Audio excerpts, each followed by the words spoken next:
Hello, hello, and welcome to the All In podcast with Nate Peo. Of course, I am your host, Nate Peo. Today, my guest is Brian Brogen. Brian is married to Jennifer Brogen. He's father to 4 children, a native fifth-generation Floridian. He's also the vice president of field operations for Southeastern Construction, where he has worked for 25 years. Brian became a certified GC in 2001 and now licensed in the states of Alabama, Georgia, and Florida. He's also a certified roofing contractor in Florida, and he's became a PMP, project management professional, in March of 2015, implementing project management at Southeastern Construction. Brian fulfilled a lifelong dream to become a pilot in March of 2017 and enjoys recreational flying with family and friends.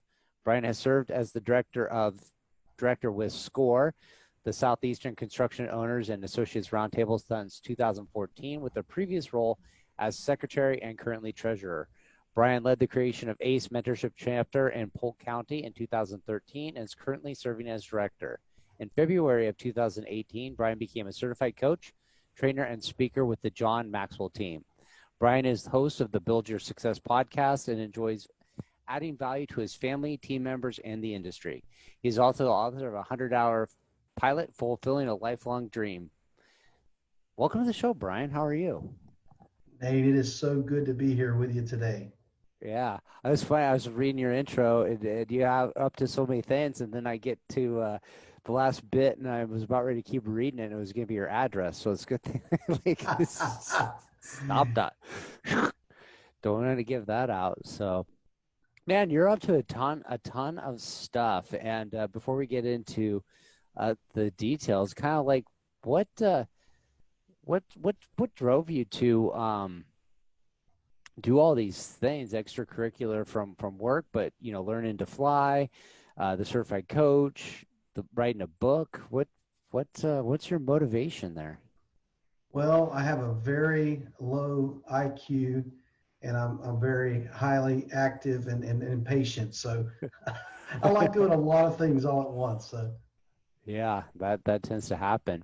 So the first question I usually like to ask my guests, break the ice, is this question around the word luck. What does luck mean to you? Do you believe in luck? I think there are some lucky opportunities in life where you meet the right person or do the right thing at the right time. However, I will say that success is where luck and preparation meet each other, and you got to be ready for when the opportunity does present itself. You have prepared yourself to accept that opportunity, and that's how some people are seen as lucky, but it's more preparation than anything else. Yeah, I think that there's a lot of truth to that. Like, you can have good fortune fall in your lap, but if you're not prepared to do anything about it, that's not going to help you out too much. So you got to be also willing to take action and to see the opportunity. So, we're both construction background. We're both in the construction related fields. And I think to people outside the construction industry, that tends to all kind of blend together. But what specifically are you doing within the construction industry? What's kind of like your specialty? So we work in industrial construction. I like to tell people that's mines and power plants as examples. We're not limited to that, but that's what people recognize: big industrial facilities, piping, structural steel, concrete, those type of things that we do. Yeah. How did you get kind of into that little niche? So I tell everyone I was looking for a job straight out of high school, and I found a very rewarding career. The construction industry is a great place to learn and a great place to provide for your family.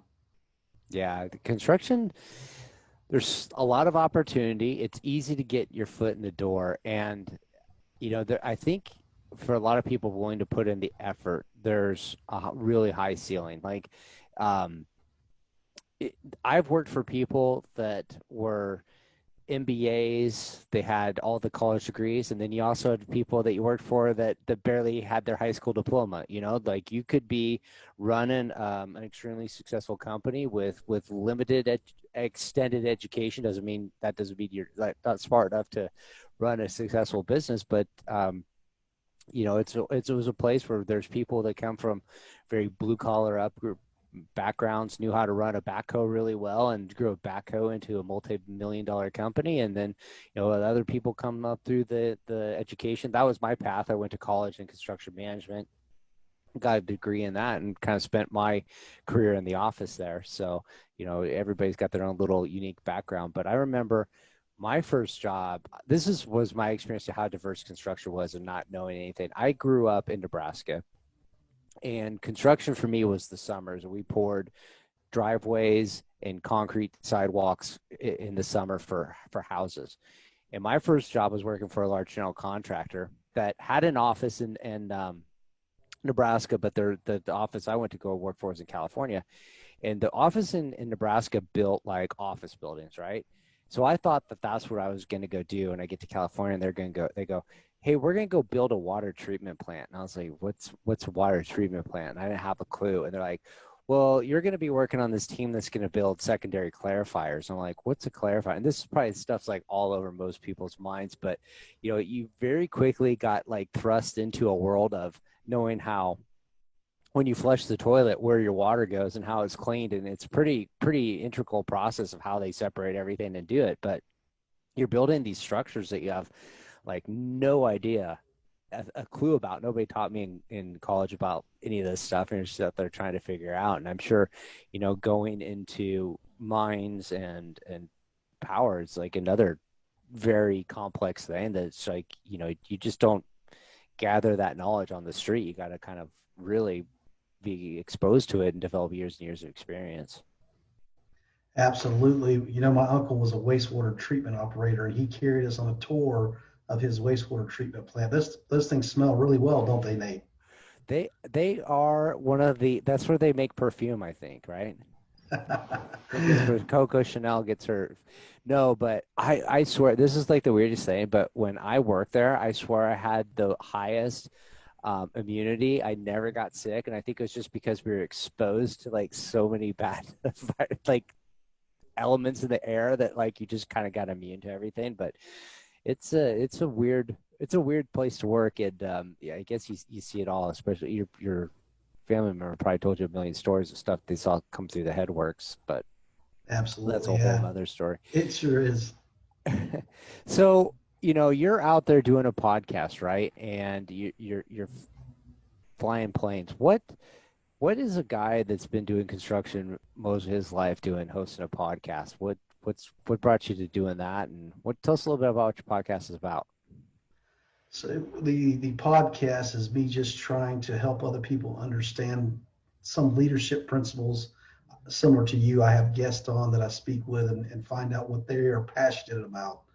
And it came as a result. I love to tell people that what you volunteer for in life can prepare you for some of your successes.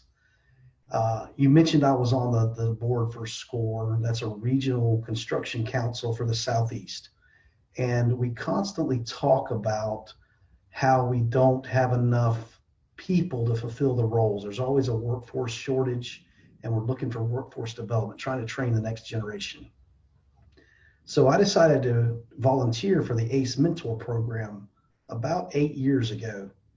And I discovered something that I love doing. So you spoke about education. I'm the latter guy. I'm the guy that barely graduated high school. And so my training has been in the field, on the job. And, I say a lot of times school of hard knocks, the construction field can definitely give you some bruises. But I went back to the high schools and wanted to speak to these teenage students and tell them about the rewarding careers in construction, how that one option is to go to college and get trained, but another option is going to skilled trades and become trained. And from that, I learned I love helping people. I love helping those students. Some of them contacted me, after they're in college, moving on to careers. And I thought, what if I could help adults in the construction field and outside in industry learn some leadership? Became a John Maxwell coach, trainer, and speaker. A few people told me, man, you should have a podcast, and dumbing me like I needed something else to do, I started podcasting. Yeah, it's funny, like getting into podcasting and you're like, what's the point of like doing that? But I found you're able to meet tons of people you wouldn't have had a chance to meet under other circumstances. You're having conversations, you're learning constantly, and you're taking things to a new level. And I believe too, like even everywhere we go, we hear there's a labor shortage of people in the construction space, and I like to get your take on why you think that is and how you can get more people funneled into it. But I think the whole construction industry is a bit behind when it comes to where everybody else is, technology or excitement or promotion with it. It's still this very, um, you know, I don't know, like people don't have a lot of podcasts. There's not a lot of education. There's not a lot of excitement and hype about it. And you go, hey, what do I want to do as I, move on in my life? I'm 18. Do I go to college? Do I go get a job? Do I create a business? And people, don't necessarily always desire to go make a career out of construction. It's something a lot of times people stumble upon, or they know somebody like, hey, we got a little part-time job over here, or this summer work summers sweeping out this project, and then it turns into getting a little bit more responsibility. So I applaud you for taking the effort to create a podcast. I don't know if it's about bringing awareness to that, but it's definitely bringing awareness to yourself and showcasing your leadership, which translates to where you're supporting the SCOAR and the rest of the construction industry as a whole. So what's been your take on why the construction industry struggles to attract more people into the field, into the trades, and have a good jobs that seem to do pretty well in the long term? Yeah, so I think years, I guess generations ago, labor wasn't frowned upon. People took pride in being skillful and working hard and doing labor. And over the years, it became almost like that's below most people. And it was frowned upon. And when I was in high school, that troubled youth that got in trouble a lot, they threatened me with, if you don't pay attention and go to college, you're going to be digging ditches the rest of your life. Turns out they were somewhat correct. Uh, but I tell parents today, let me take that troubled young person and teach them to dig ditches with a piece of machinery, and they're called an operator. We don't dig a whole lot of ditches anymore with shovels. So you become a skilled operator, and you earn money to learn a skilled trade, no student loan debt. And I know even people in my generation and previous generation said, I don't want my kids to have to do this. And even the industry pushed the next generation into college and in other things, and it just got frowned upon. And what we're trying to do in the industry is we have to have construction workers, number one. And number two, we do need to adopt the technology to improve our industry and make it a better place to work, and make everyone recognize in the construction industry, we not only need the laborers, we also need accountants, we also need project managers, we also need engineers. It's not limited to, when you say construction, the first thing people think is a shovel and sweat. And that's not the only opportunities, because that's the starting point for some people, but that's not the only opportunities in our industry. Yeah, you talk about, hey, I'm going to show you how to become an operator, right? And so like usually like, your first day on the job, you do get handed a shovel, and you're helping out, and you're not doing a lot of, you're doing about as unskilled labor as you possibly can, but you do have an opportunity to learn and move up, and you go from, learning to operate one piece of equipment to another piece of equipment. Before you know it, you know how to operate a lot. And you're also learning leadership skills. There's within that construction crew, there's usually a foreman, and then there's usually a general foreman, a superintendent, and then that moves their way up. And there's not a lot of industries right now where you could go, like you yourself said, I barely graduated high school, to go from that to becoming a senior leader for the company you work for, right? Like you go and you get a job at a bank, like they're going to tell you like, hey, you can't get ahead unless you get a college degree. Same thing, you go teach a school, they're going to encourage you to get your master's degree. Like here, you go, hey, you know what you're doing? We'll give you when I started, they told you we'll give you enough rope to hang yourself with, right? That's They right. just kind of let you figure out what you were capable of, and if you asked for more, they gave you more, and you can very quickly move up and to make a good income. And if doing an operator things as far as you want to go, you can make a good steady income the rest of your career. Or you can get a job, move in. A lot of guys are afraid, I think, when they're first starting on their career, like they're the field guys and they don't want to become an office guy. Like, oh, I don't want to go in the office and have to sit behind a desk. But there's a lot of opportunity to transition from a field guy into an office guy, and by office, you're still not really an office guy in the traditional sense. You don't show up in your suit and tie. A lot of times it's still work boots, and you're in a construction trailer, and you're pushing paper instead of concrete. But there's an opportunity to grow, and like I said, like some of the guys that I worked with, they had really made a name for themselves and really chiseled out a pretty big career by just taking on the next level of responsibility. And they taught me, like, I learned a lot of leadership and a lot of management from people that didn't have traditional educations, and they learned the stuff about the numbers and the Excel programs from people like myself that came up through that. Right. And you're right. There's a definite need for the people that support that through the accountants, the project managers. And I think we just need to get the word out that, hey, there's a lot of opportunity for people to go. It's not necessarily just like, hey, we're going to be digging ditches and standing on the side of the road with the flagger, the cone flagger. There's opportunities to do it. And you don't have to go work for a large general contractor either. You could become a skilled plumber that just does repairs for people's houses when they have water leaks and stuff like that, and knock out an easy 6 figures, just you and yourself in a truck. So it's a way that you could be doing that. 4 years of experience doing that is going to be the same as going to a 4-year college program, but not have the student debt that goes with it.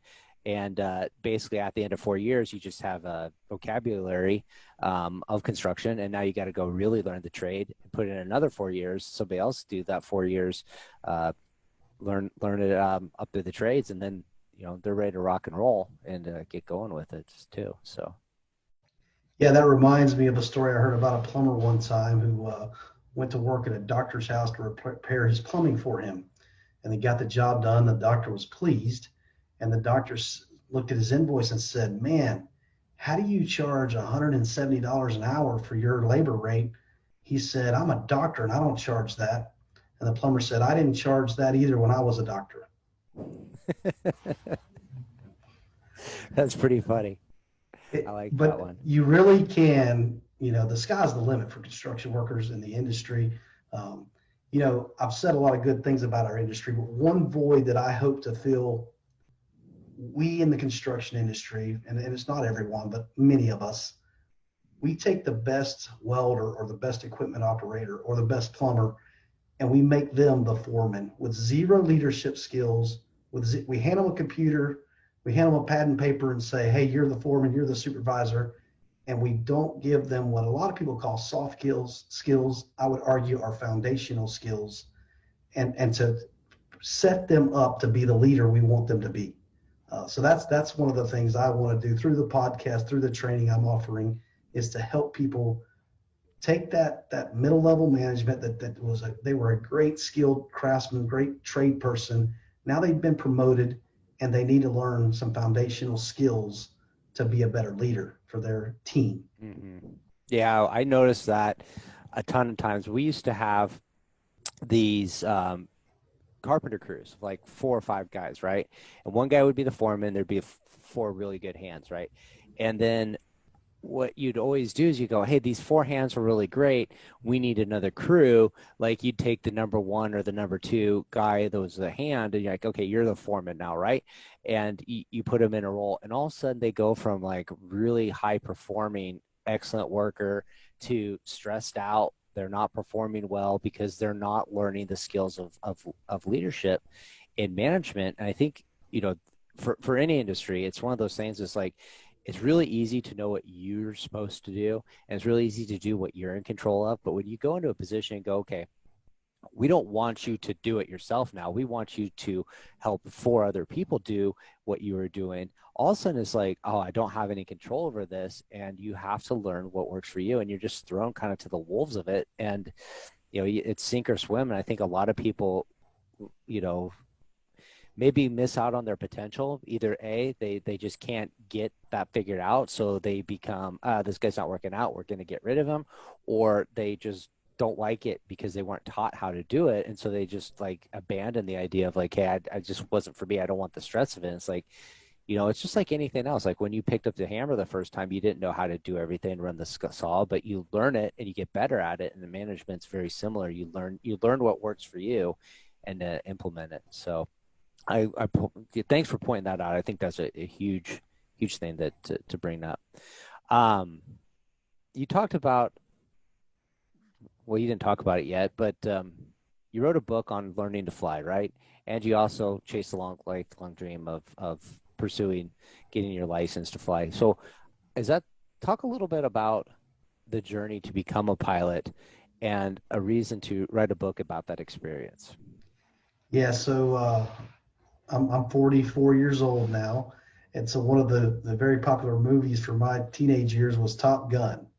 And so, I watched that and I wanted to be Maverick. I wanted to fly jet airplanes, and that was a goal for me.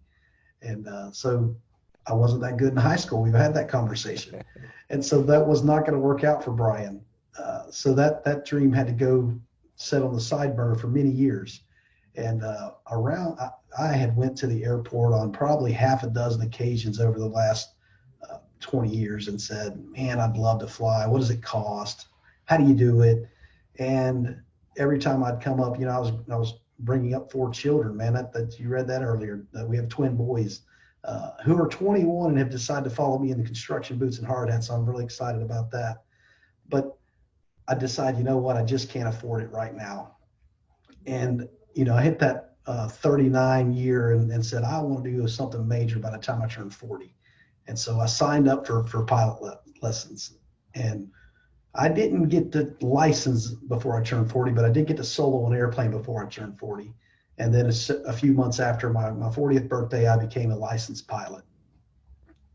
Phenomenal experience.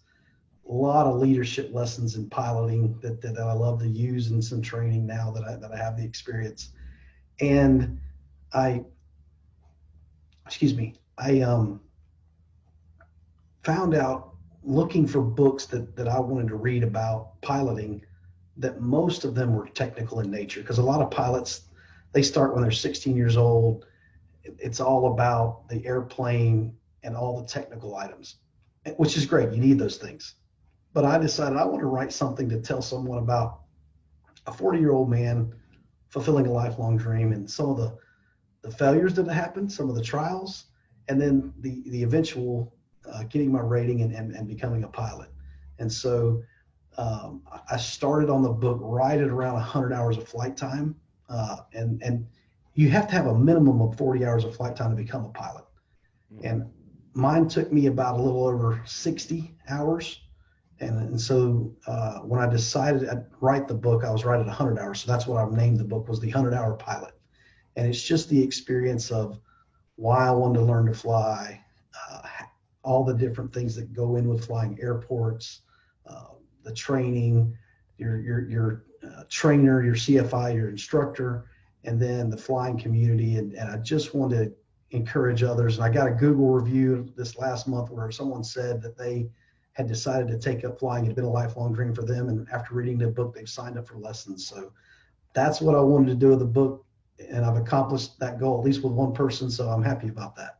Awesome, man. And I like what you pointed out is like you wanted to do something big by the time you're 40. And you looked back at your life and you do a lot of things that I think a lot of people resonate with. Like, hey, I have this thing I want to chase, but I can't afford it right now, or the timing's not good right now. I got a bunch of kids at home. And most people get to 40 and they still have those excuses. There's still that like, hey, just the time's not right. We don't have the money.